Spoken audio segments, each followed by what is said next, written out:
안녕하세요. 이디비어건 닥터벤입니다. 자, 오늘 제가 여러분들께 좀 알려드리고 싶은 게 바로 이거, 워홀, 워킹 홀리데이입니다. 자, 이제 영어도 공부할 수 있고, 그리고 나름 또 가서 돈도 벌 수 있어요. 비자의 문제도 없이. 그리고 나름 경험도 쌓을 수 있고, 여행도 할 수 있고, 영어 공부도 할 수 있고, 여러 가지 할 수 있는 게 굉장히 많아서, 여러 사람들이 이제 워홀을 가려고 이제 준비를 하기도 하고, 또 안 하기도 하고, 어떻게 결정해야 되는지도 고민이 굉장히 많아요. 그래서 여기에 대해서 대략 봤을 때 영어 국가로만 따지자면 5개 정도 돼요.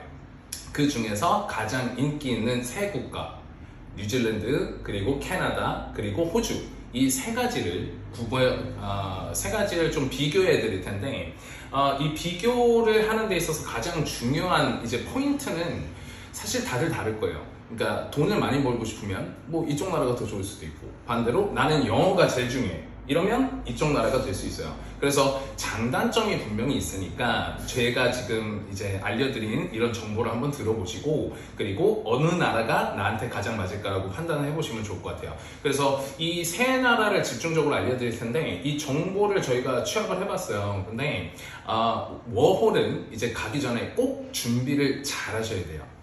나라 정하기도 중요하지만, 나라가 정해졌다? 거기 가서 일을 하려면 영어도 할 수 있어야 될 거 아니에요. 그죠? 영어도 못하는데 일을 한다? 사실 쉽지 않아요. 그죠? 그래서 영어를 했는데 일을 구했어요. 근데 주방에만 가실 건가요? 아니면 오렌지만 따실 건가요? 이것도 아니란 말이에요. 분명히 영어가 워홀에 가는 가장 중요한 이유 중에 분명히 하나일 텐데, 어느 정도 말은 하고 가셔야 됩니다. 이 말씀을 왜 드리느냐? 저희 학원에서 절반 이상 분들이 대략 어학연수나 워홀 때문에 준비를 하러 오세요. 이분들한테 저희가 영어에 대한 기본 회화적인 훈련을 해드리고 이제 눈물을 머금고 보내드립니다. 세계 여러 나라에. 근데 이걸 준비하고 가는 거랑 준비하지 않은 거랑은 엄청난 차이가 있어요. 왜 그러냐면, 외국에 갔을 때 워홀에 주어진 기간은 정해져 있거든요. 평생 산다면 상관없을 수도 있어요. 근데 딱 1년이 주어졌다. 그러면 이 1년 안에 내가 가져올 수 있는 걸 다 가져와야 되는데, 처음에 딱 갔는데 말 못하고 그냥 허송세월만 좀 한두 달 보낸다. 이게 엄청나게 아까운 거거든요. 그래서 이만큼 준비를 하고 간 친구들한테 저희가 물어봤어요. 그래서 이 나라는 어떻다, 저 나라는 어떻다, 이런 경험들을 좀 조합을 해봤고, 그리고 뭐 인터넷 서치도 좀 하면서 저희가 좀 조사를 해봤습니다. 여기에 저는 캐나다에서 왔거든요. 그래서 캐나다에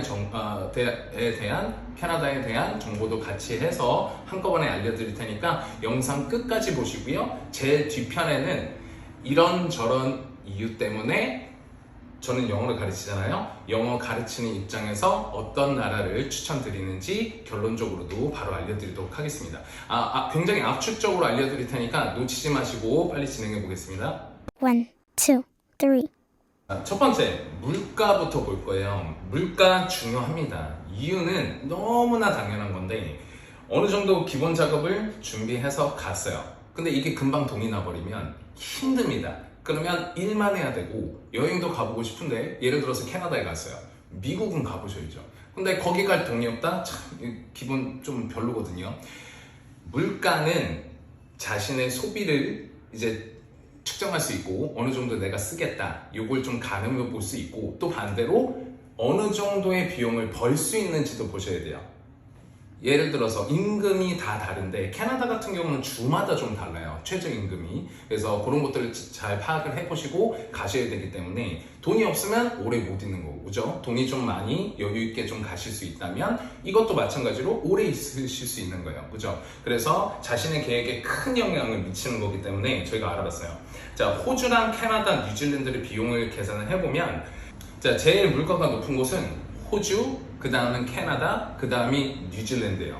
호주가 비교적 물가가 높습니다. 그래서 주요 도시 같은 경우는 거주 비용이 분명히 좀 더 많이 들어요.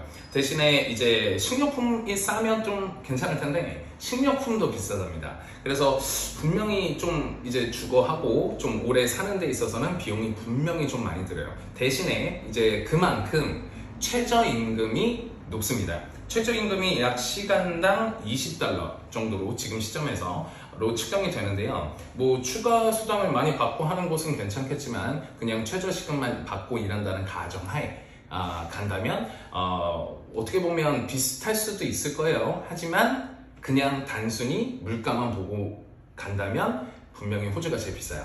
그래서 캐나다 같은 경우는 호주에 비하면 분명히 좀 낮기는 낮습니다. 그래도 낮지는 않죠. 분명히 낮다고 할 수는 없는데, 하지만 이제 봤을 때 제가 아까 말씀드렸죠.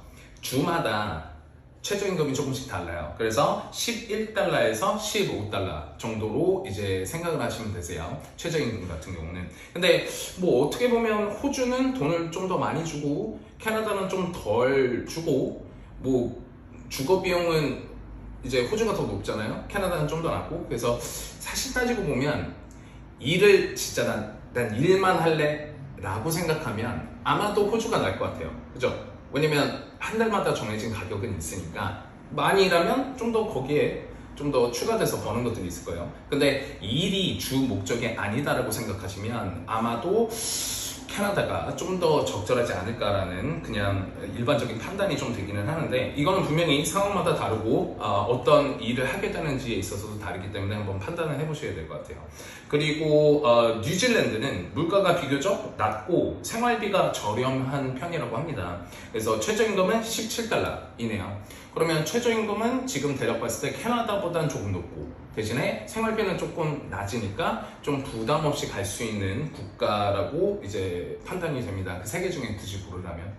근데 어쨌든 물가만 중요한 게 아니기 때문에 저희는 다른 요소도 한번 같이 볼 거예요. 자, 월세에 대해서 좀 알려드릴게요. 이제 매 달마다 얼마씩 내셔야 되는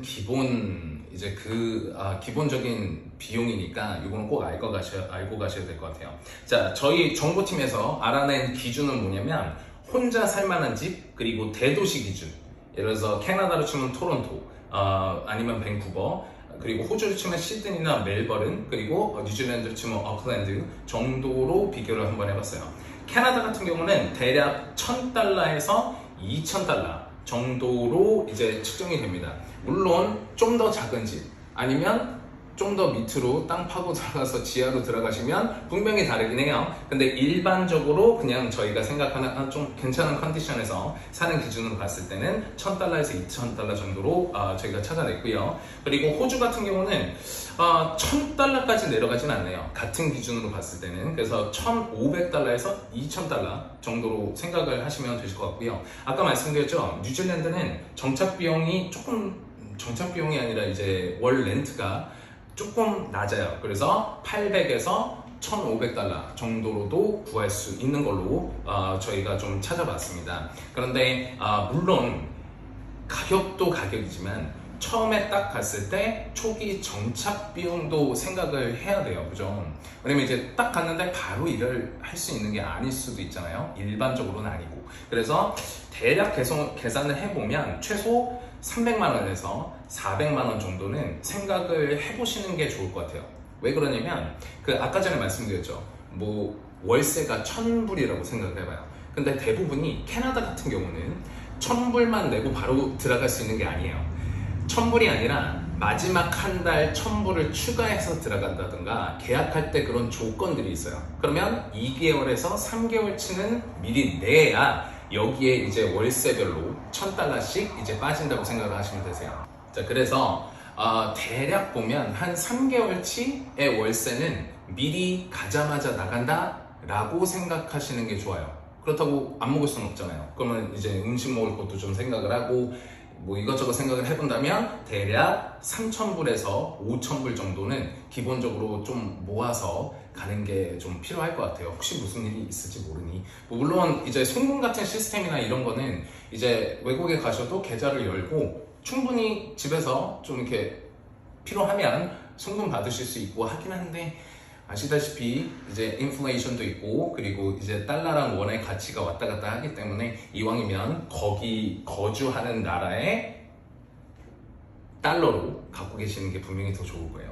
자, 어찌되었든 이러한 정착 비용이 좀 있으니까 고려를 한번 해보셔야 될 겁니다. 이번에는 날씨 얘기를 해볼 거예요. 뭐 날씨가 뭐가 중요해라고 생각하실 수도 있어요. 그런데 생각보다 중요해요. 왜 그러냐면 여기서 이제 살면서 나는 이제 맑은 날에 좀 이렇게 나가서 사람도 만나고 싶고 이런 이제 자신이 그리는 어떠한 이제 아이디어한 와 말이 안 나오네. 뭔가 이제 자신이 상상하는 외국 생활이 있을 거예요. 근데 거기에 맞춰서 이제 가셔야 될 수도 있으니 일단 한 번만 살짝 알려드리자면 날씨 같은 경우 캐나다는요 이제 서부 지방은 비교적 따뜻하고 여름에는 평균적으로 20도 전후 기온으로 나타나고요. 그리고 겨울에서는 일부 지역에서는 마이너스 10도까지 내려간대요. 근데 저는 캐나다에서 왔잖아요. 이 숫자 중요하지 않아요. 전혀 중요하지 않습니다. 여기서 마이너스 5도라고 해도 캐나다 가면 체감상으로 마이너스 한 30도? 이렇게 생각하셔야 돼요. 우리나라는요 눈이 내리면 너무 예쁘잖아요. 저는 한국에 와서 눈이 너무 예쁘다고 생각한 게 첫눈이 왔대요. 하늘하늘 이렇게 내립니다. 근데 캐나다 가죠? 눈을 똑바로 못 봅니다. 이렇게 와요. 눈이 자기 앞으로 눈으로 들어옵니다. 그러니까 앞을 볼 수가 없어요. 바람이 너무 심하니까 진짜 눈이 엄청나게 와요. 그러다 보니 체감상으로는 더 힘들 거예요. 그리고 여름이 굉장히 짧습니다. 온도가 중요한 게 아니라 여름 그냥 반팔 입고 좀 그런 기간은 대략 체감상 한 달? 한 달로 끝나요.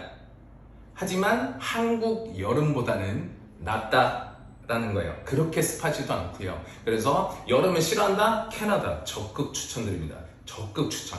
그래서 추운 걸 좀 차라리 견디고 사시고 싶고 나는 더위에 약하면 저는 캐나다를 적극 추천드리고요. 그리고 뉴질랜드 같은 경우는 여름에는 20도 전후가 일반적이래요. 겨울에는 0도보다는 약간 떨어지는 기후라고 하니까 분명히 캐나다나 호주보다는 분명히 좀 따뜻한 기후에 속하는 것 같습니다. 그리고 더워도 그렇게 덥지 않고 추워도 그렇게 춥지 않다는 게 저희 이제 파견된 우리 학생들의 약간 후기였습니다. 그래서 날씨로 보자면 뉴질랜드 뭔가 좀 극한으로 가지 않는 날씨를 갖고 있네요. 반면에 호주 같은 경우는요 북부는 열대 기후라서 여름에는 30도 이상 간답니다. 근데 아시다시피 호주에는 이제 도시나 이런 것들이 다 남쪽에 위치했죠. 위에는 다 사막이란 말이에요. 그죠? 캥거루 보러 갈 때나 보시고 밑에 계실 텐데 밑에는 겨울에는 20도 이상, 겨울에도 20도 이상이에요. 그래서 굉장히 따뜻합니다. 그래서 남부 지역은 지중해 기후로 여름에는 따뜻하고 건조하대요. 따뜻하고 건조하니까 여러분들 느끼셨겠지만 따뜻하지만 습하지 않으면 그렇게 짜증나지 않아요. 그래서 살만합니다. 그래서 나쁘지 않은 것 같고요. 겨울에는 시원하고 비가 오는데요. 시원하고 비가 온다. 그죠? 겨울은 춥지는 않으니까 시원하고 비가 오니까 나름 굉장히 좋은 날씨라고 판단이 되네요. 그래서 날씨적으로 봤다면 이제 한마디로 축약을 하자면 캐나다는 추워요.